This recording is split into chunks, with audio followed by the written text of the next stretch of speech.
Inside Attica Prison, world's deadliest inmates and gang secrets exposed. The powder keg ignites. Dark prisons hide darker secrets. If you crave more untold stories of crime, betrayal, and survival, subscribe now, because what you're about to hear will haunt you long after it ends. The night air outside Attica Correctional Facility hung heavy with silence, broken only by the faint hum of floodlights illuminating the prison walls. It was September 1971, and inside those walls, a storm was brewing that would forever change how the world looked at American prisons. Attica had long been known for its hostility, a place where violence simmered just beneath the surface, but now the tension was about to explode. Attica Correctional Facility in upstate New York was not just another maximum security prison. It was a fortress of steel and concrete, holding more than 2,200 men, mostly poor, mostly black and Latino, guarded by an overwhelmingly white staff.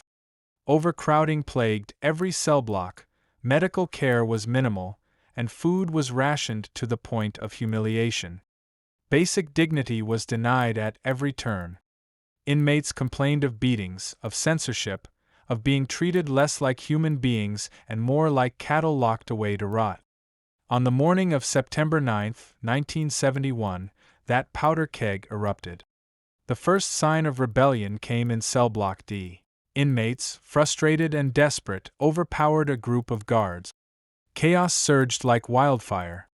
Steel doors rattled, shouts filled the air, and within minutes, hundreds of prisoners had taken control of much of the facility. Guards were dragged into cells, stripped of their weapons, and held hostage. The inmates were no longer voiceless men in cages. For a brief moment they were in command of the most infamous prison in America. But this was not a mindless riot. The men of Attica were organized, and their demands were clear: better living conditions, religious freedom, political rights, and, above all, recognition of their humanity. They called themselves a community in rebellion, and for 4 tense days, Attica was no longer run by the state of New York, but by the men it had locked away. Among the chaos, there were figures who emerged as leaders. L.D. Barkley, a young, articulate prisoner, became the voice of the rebellion. Standing atop makeshift platforms, he spoke with a passion that carried across the yard. "We are men.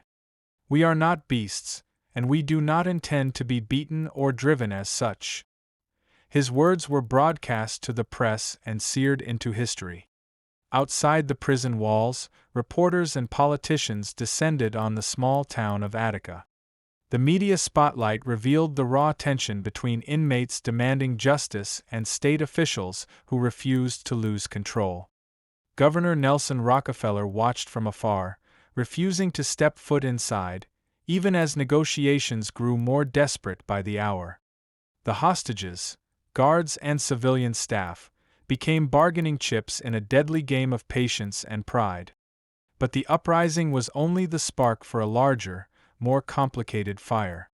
Attica was not just overcrowded, it was a breeding ground for gangs, radical groups, and underground networks.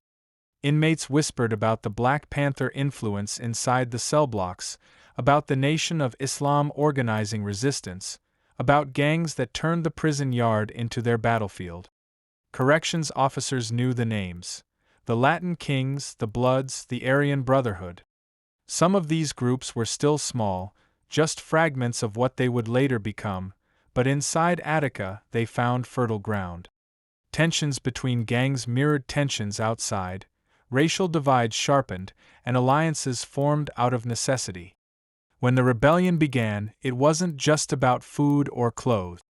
It was about power. By day 2, the prison yard looked like a battlefield under uneasy truce. Inmates built barricades out of steel and wood. Guards were blindfolded and forced to sit against walls, trembling as prisoners patrolled with makeshift weapons: pipes, bats, knives fashioned from cafeteria trays.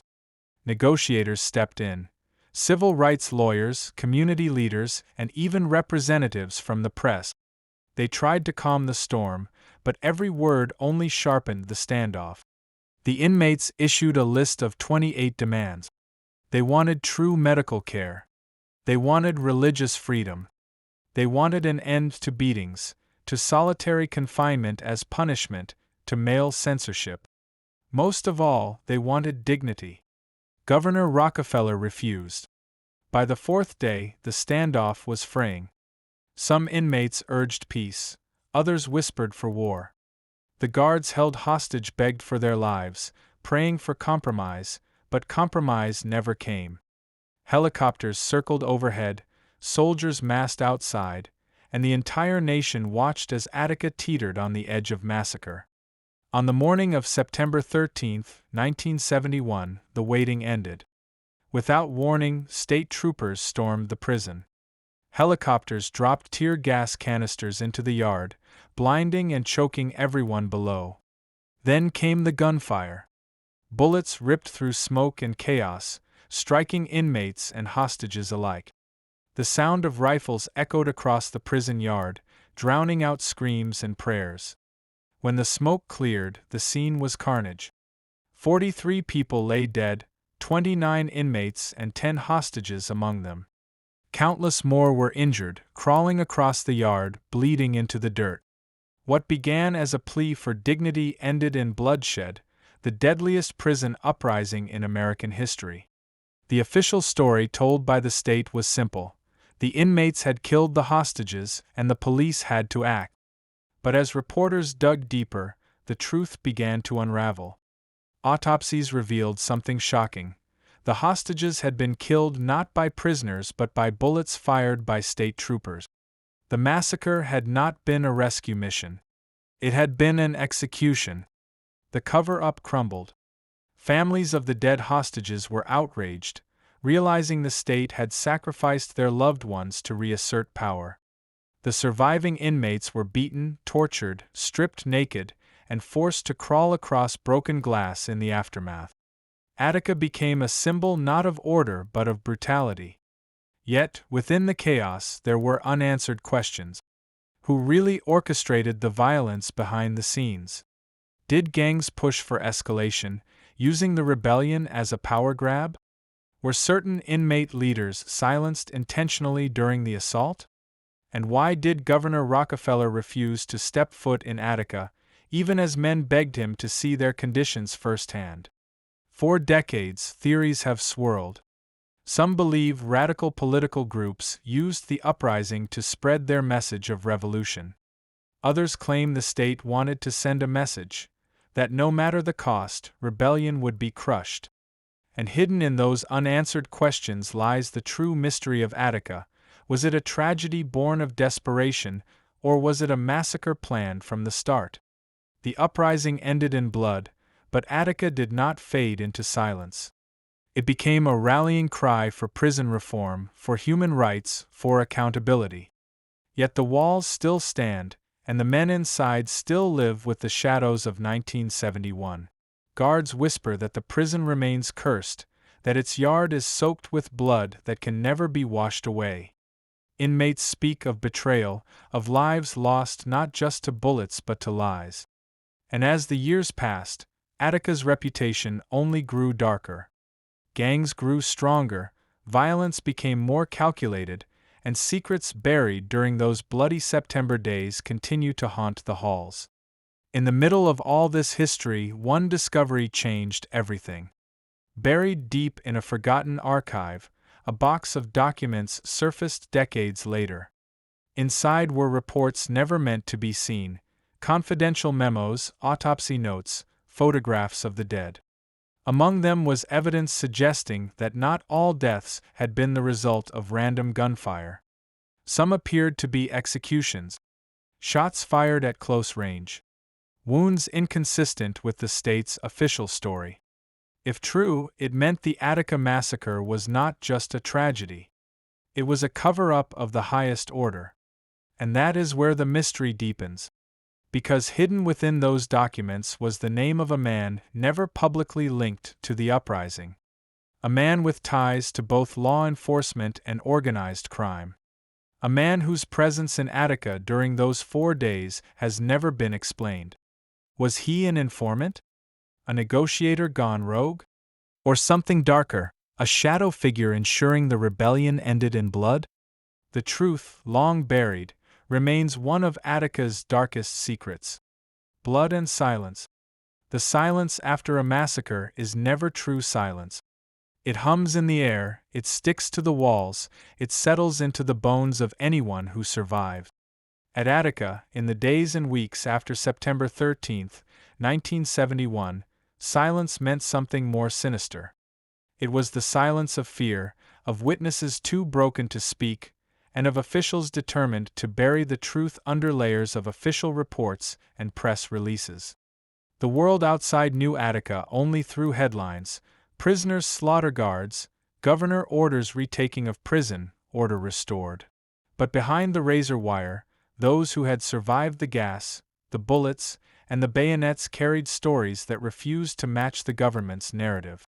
The truth lay scattered in whispered testimonies, in autopsy reports hastily altered, in photographs that never saw daylight.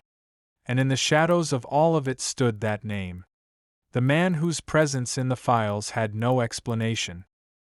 He was both nobody and somebody at once, a ghost straddling the line between official authority and criminal underworld.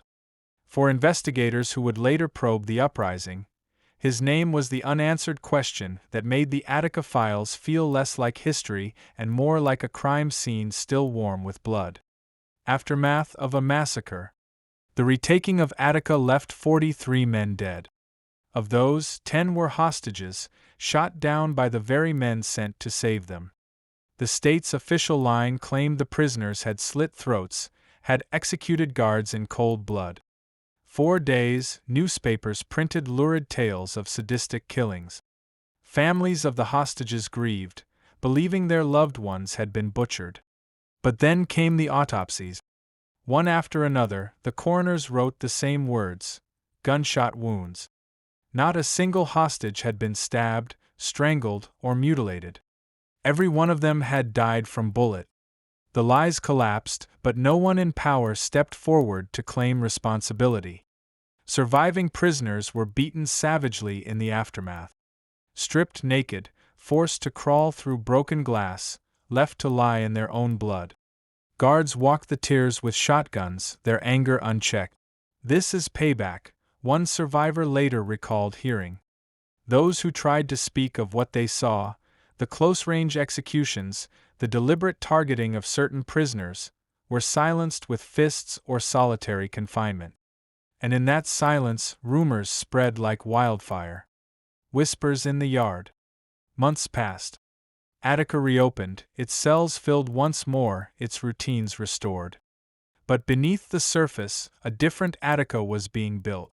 Gangs, already powerful before the uprising, now seized an even greater grip on daily life.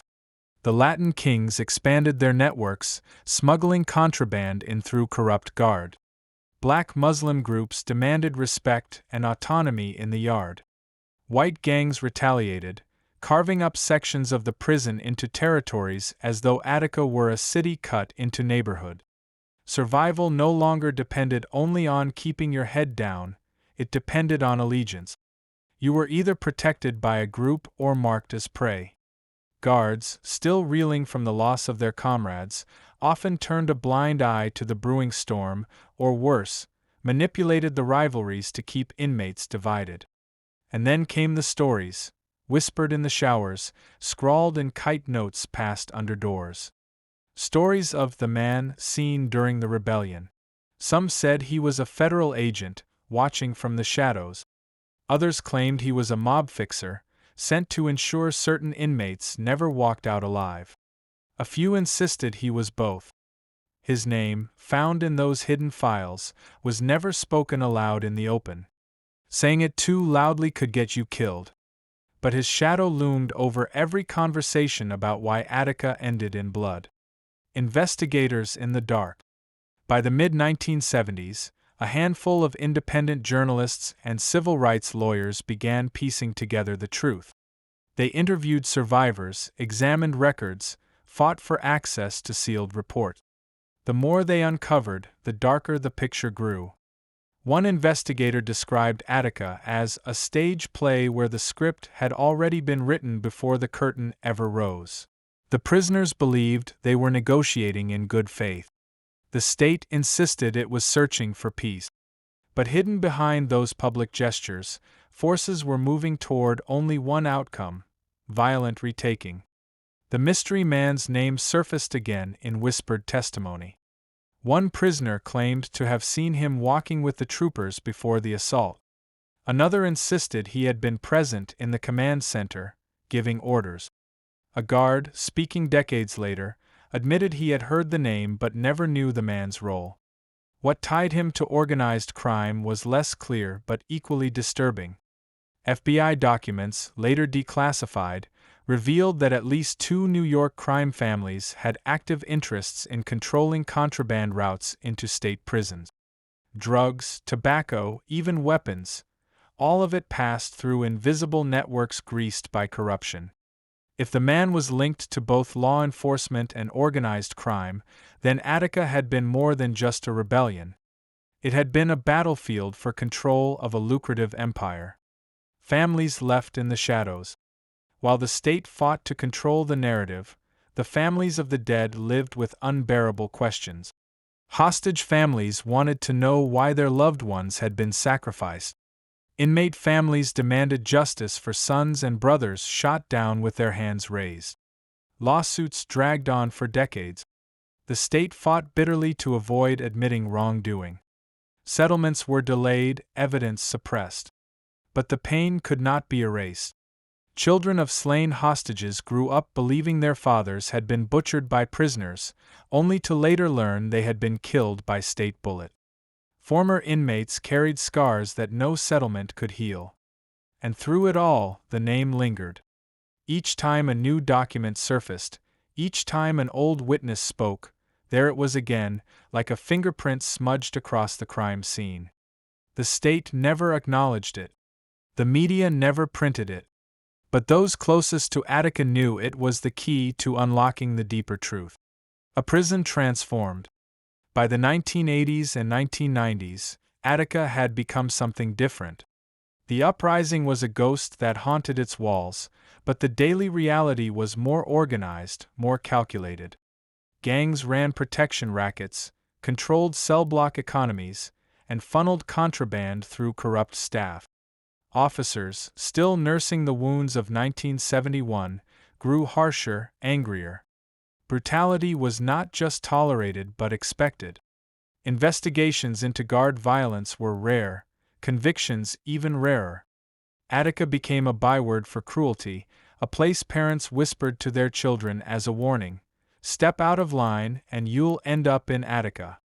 But underneath the brutality, there was a strange order. Gangs held meetings in coded whispers. Notes slipped through vents carried death sentences or peace treaties.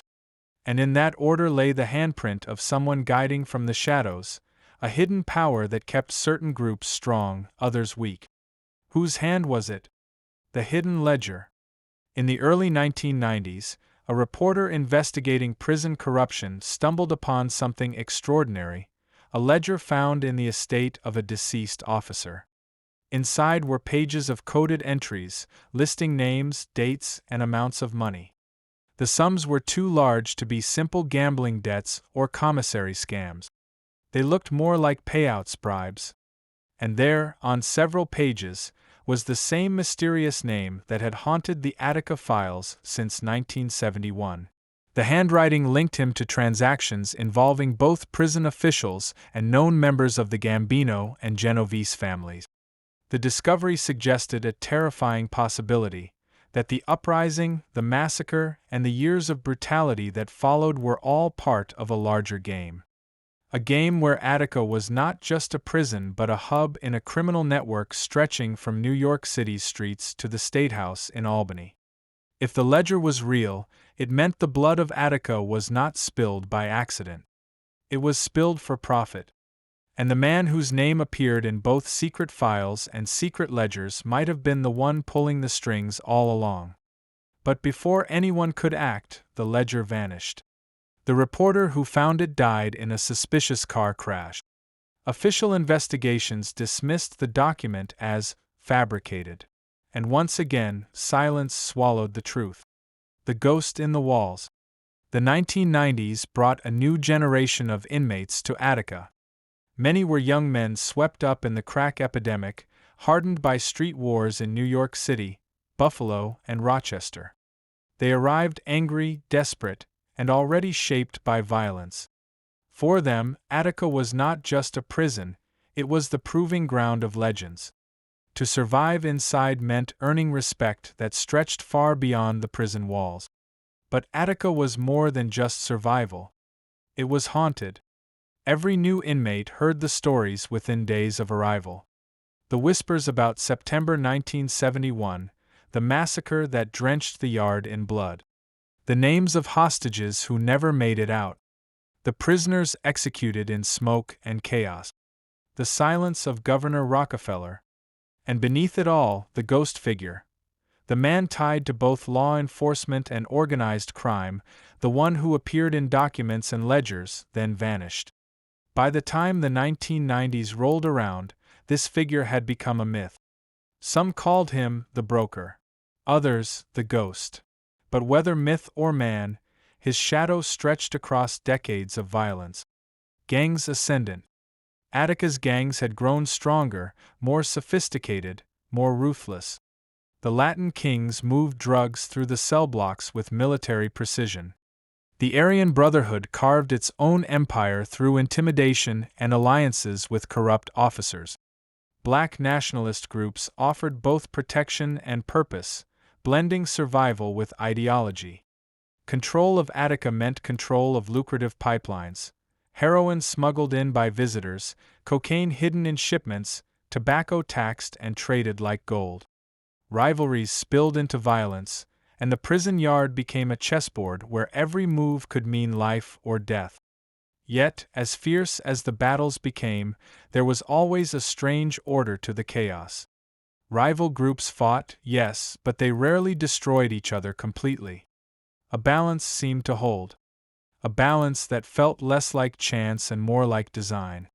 Prisoners began to suspect that someone, maybe the ghost, was making sure the scales never tipped too far. The investigator returns. In 1996, a retired civil rights lawyer named Daniel Rourke reopened his personal investigation into Attica.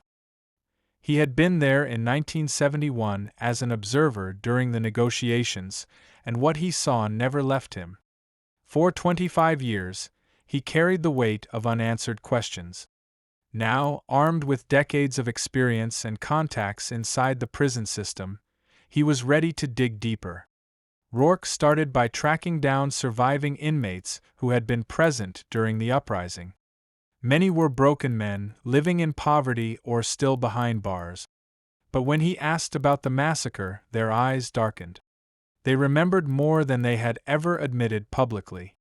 One man claimed he saw executions carried out in the chaos of the retaking, not by troopers shooting blindly but by someone moving deliberately, calmly, firing at point-blank range. Another swore he saw a man in plain clothes speaking with troopers before the assault, a man who didn't belong but walked with authority. When Rourke showed them the name from the hidden files, they froze. Some refused to speak. Others warned him, "If you keep chasing him, you'll end up like the reporter." The warning was no idle threat. Rourke soon realized he was being followed. His phone clicked with strange echoes, his mail arrived already opened. A murder in the cell block. The same year, inside Attica, an inmate named Marcus Stone Carter was found dead in his cell. His throat had been cut, his body positioned neatly on the bed as if staged. Officially, the prison called it gang violence, another score settled in the endless wars. But rumors said otherwise. Carter was a lifer who had turned jailhouse lawyer, helping other prisoners file grievances and lawsuit. He had recently been working on a petition to demand the release of sealed Attica documents from 1971. Days before his death, he told others he had discovered something big, a name that linked the massacre to organized crime. His death was brutal, but it was also surgical. No chaos, no gang theatrics, just silence and blood. Those who knew him whispered that he had been silenced. And when Rourke read the news, he knew the name Carter had discovered was the same one he carried in his files. The ledger resurfaces. 4 years, the hidden ledger was assumed lost after the reporter's death. But in 1997, fragments began to surface. Photocopies appeared in the mailboxes of activists, pages slipped anonymously into legal offices. Each page contained names, numbers, and dates, records of payout. At the top of several lists was the same signature, the mark of the mysterious man. The transactions stretched from 1970 through the late 1980s, connecting prison officials, guards, and even state politicians to organized crime figures. The pages painted a chilling picture. Attica wasn't just a prison. It was a marketplace. Drugs, protection, and even deaths were bought and sold like commodities. The massacre itself looked less like a tragedy and more like a cleansing, the removal of leaders who had threatened the balance of business. But just as quickly as the fragments appeared, they vanished. Offices were raided in break-ins that left nothing stolen except those papers. Activists who tried to publish them faced lawsuits, threats, or sudden discrediting. And through it all, whispers said the ghost was still watching. Betrayals in the yard. In 1999, Attica erupted again, not in full rebellion but in violence that spread through multiple cell blocks. 3 inmates were killed in a single night. At first, it looked like gang warfare spiraling out of control. But the killings were too precise, too synchronized. Later testimony revealed that one gang had been tipped off about another's operations, triggering the bloodshed. But who had passed the information? Some believed it came from a guard, others from a rival gang. Yet the pattern was clear. Each time one group grew too strong, it was suddenly weakened. The balance of power remained. One prisoner summed it up: "We're not fighting each other. We're being played like pieces on a board." The legend of the ghost grew. He was said to decide who lived and who died, who thrived and who fell. He was never seen, never heard, but his hand moved invisibly through Attica's blood and silence. Rourke's last warning. By 2001, Daniel Rourke had compiled enough testimony and evidence to publish a book. He titled it Blood in the Yard. But just weeks before it went to press, he called a friend in the middle of the night. His voice shook with fear. "I found the connection," he said. "It's bigger than Attica. Bigger than the state. They'll never let this see the light." Days later, Rourke was dead. Officially, it was a heart attack. Unofficially, those who knew him believed he had been silenced, just like the reporter, just like Marcus Carter. The manuscript of Blood in the Yard disappeared.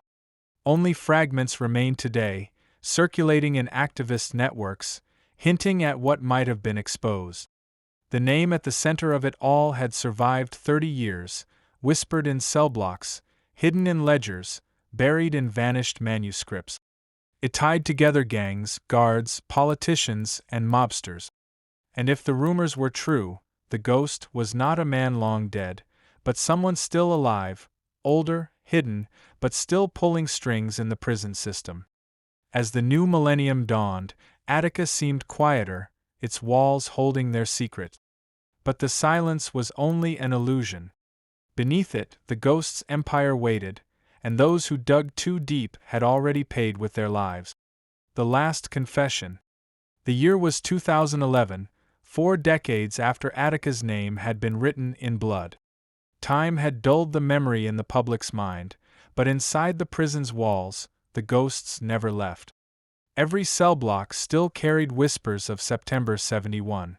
Every yard fight, every stabbing, every crackdown by guards seemed like an echo of that massacre.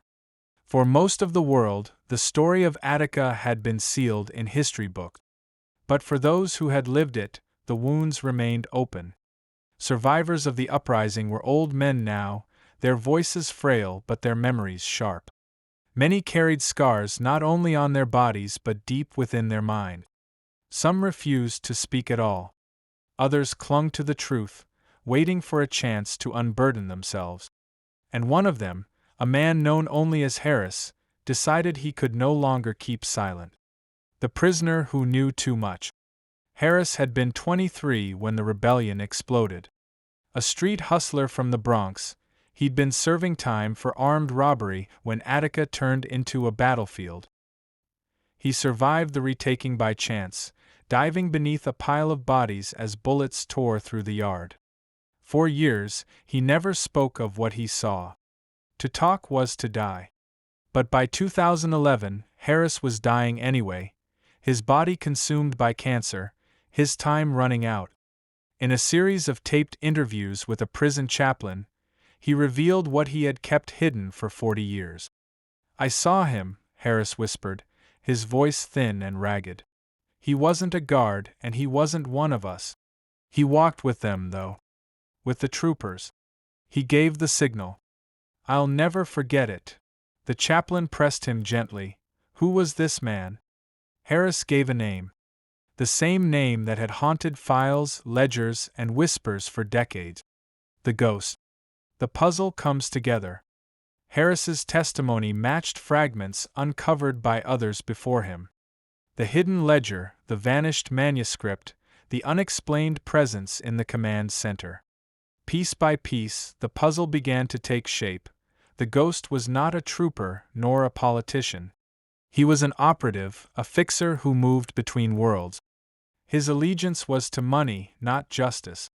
He brokered deals between corrupt officers and organized crime families who used prisons as distribution hubs. The massacre served his purpose. By wiping out rebellious leaders and silencing witnesses, he preserved the flow of contraband and maintained the balance of gangs inside. Attica had never been chaos. It had been choreography. Shadows in high places. When fragments of Harris's confession leaked, journalists tried to dig deeper. But every attempt to publish ran into the same walls: sealed archives, missing files, threats. Politicians distanced themselves, calling it unsubstantiated. Yet off the record, even some former officials admitted that corruption at Attica went far higher than anyone dared admit. Whispers claimed that the ghost had ties not just to crime families, but to federal agencies. Some speculated he was an informant too valuable to expose, protected by layers of secrecy. Others believed he had been part of a covert plan to crush radical movements inside prisons during the turbulent 1970s. The truth was murky, but one fact was clear: the ghost had shaped Attica's destiny. And he had done it from the shadows. The reckoning. By 2016, survivors of the uprising and families of the dead won a long-delayed settlement from New York State. 45 years after the massacre, $8 million was distributed among the victims' families. But money could not buy back truth. At the press conference, an old man stepped forward. He was one of the surviving hostages, gray-haired and bent with age.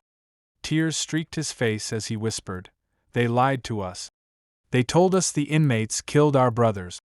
But it wasn't them. It was their bullets. Their cover-up.